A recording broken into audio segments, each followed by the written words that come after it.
alumin e kam në këtë enë, në këtë pajisje. Gjë që normalisht na duhet shumë edhe kujdesi i duhur për pajisjet e kuzhinës.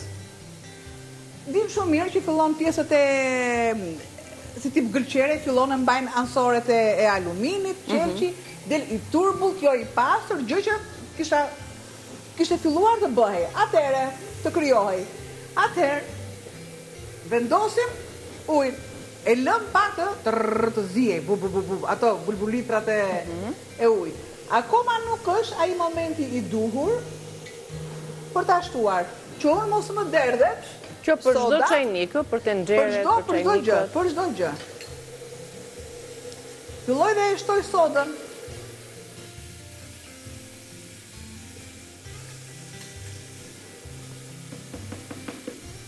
Dhe e lë të zjej me gjithë sot.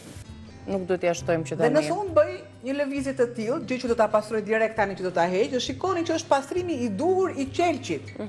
E largoj nga brenda, ato zën një lloj stres smërçi, gëlqere të bardhë, e cila nuk lahet me sfingjer me sapun, por duhet një aksion ndryshe më i fortë për t'ia larguar atë gëlqerën dhe më pas ajo të mos kalojë tek uji që ne do të konsumojmë. Nëse vjen shife kamera, shiko sa i pastër del pjesa, e kam mirë, se e kam kështu.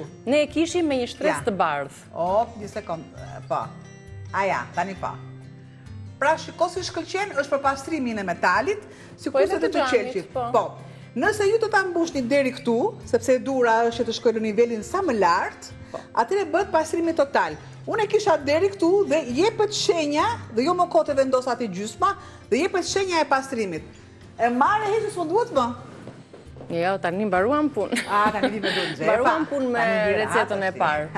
Tani tamam me duar në xhepa. Po, bile të shkretën, bile. Të duan le ta marrin vetë, tani, këtë duam të rrim.